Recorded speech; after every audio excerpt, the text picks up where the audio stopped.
guddisuu fi kan nuufne dinagdeen kufee hakkan cabne isiniin jedha jabaan sanyiin hidhashuu dhaloonni hojjete hargatu bu'aa. Maqaan koo Tolasaa Geetaachoo jedhama. Hojjettoota waldaa dargaggoota caffee hojii gamtaa waliigalaa irraa. Duraan dursaa kabajamtoota fi jaalatamtoota miseensota waldaa dargaggoota caffee hojii gamtaa waliigalaa kan taatan marti keessan lafa jirtan hundumatti nagaan koo isin akka qabu jecha waldaan keenya akkuma kanaan duratti kaayyoof karoora isaa qabatee dhiyeessee ture bara baranaa kan ammoo raawwii irratti kutannoo cimaadhaan ka'ee jira. Kanaaf miseensonni waldaa keenyaa hundumti keessan lafa jirtan hundumatti obsaaf jaalalaan akka nu eeggattan isiniin jedha. Kanatti aansuudhaan waldaan keenya dhiyeessii adda addaa muduraaf kuduraa midhaan dheedhii kanneen adda addaa kana qulqullina magaalaa Finfinneef naannawaa isheetti dhiyeessaa waan jiraniif dhuftanii akka fayyadamtan waamicha koo isiniif dhiyeessa. Miseensonni waldaa keenyaa yeroo dhiyeessii waldaan dhiyeessu fayyadamuu dhuftan ID kaardii keessan qabattanii akka dhuftan qaala'insa gabaa irraa isin oolchuudhaaf qophii taanee waan jirruuf isa kana dagachuu akka hin qabneen waamicha koo isiniif dhaamsaa. Waraabulaa itti aansuudhaan pirezidaantii waldaa dargaggoota caffee hojii gamtaa waliigalaa caalmatti waan isiniif ibsan qabu jechuun barbaada. Hayyee kabajamtootaaf jaalatamtoota miseensonni keenya martuu bakka jirtanitti nageenya keenyaan isin haa qaqqabu jecha waldaan dargaggoota caffee hojii gamtaa waliigalaa akkuma beekamuuf akkuma tanaan duras barame sadarkaa magaalaa Finfinneetitti waldaa caffee bira dhaqanii maal dhaban waan hundaan guuttatee onnee isaa hidhatee ka'ee jira. Jiila isaa martuu qabatee caasulee jiran hunda riiformi godhachaa biiroo isaa keessattis immoo riiformiin akkuma jirutti itti moofofama.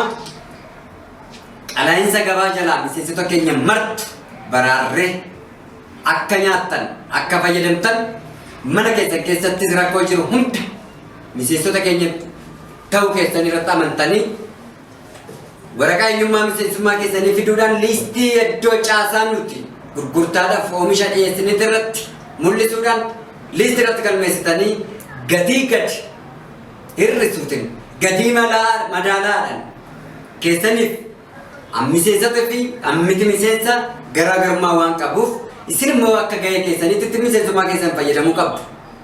Miseensi tokko waldaa isaatirraa waan irraa eegamu hin baane taanaan waan argate hin fayyadamne taanaan miseensummaan keessan bakka kamitti. Kanaaf iddoo gabaan baazaarii baane hunda irratti miseensa hodhantaan miti miseensa fayyadamaa jira.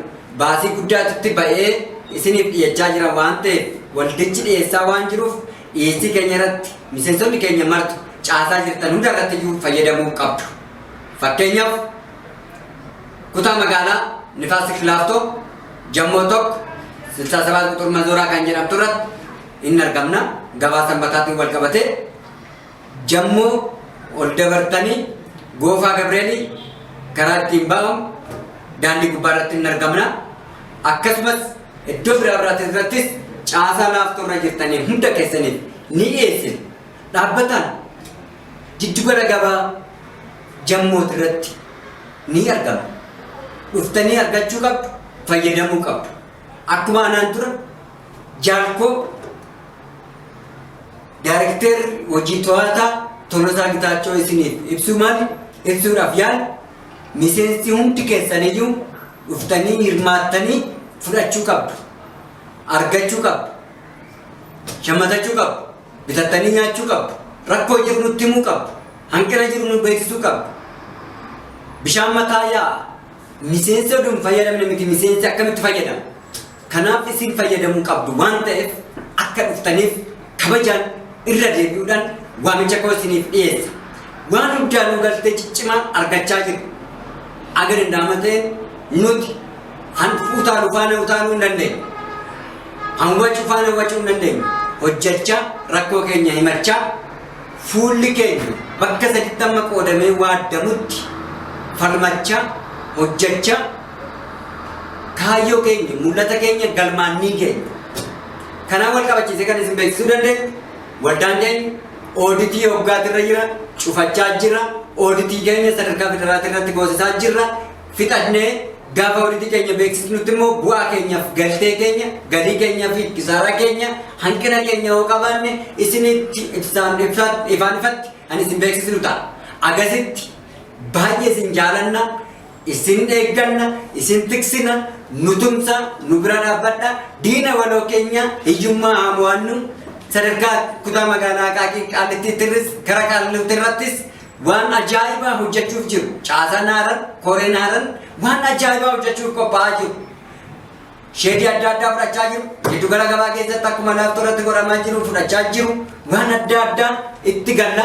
Bajeta barbaachisaa ta'e baasnee fi itti deemna. Jabeessa rifoormiin haaraa rifoormii waldaa keessoo keenyaa nuuf haa ta'u. Isin jaalanna nu bira dhaabbadha. Galatooma horaa bulaa.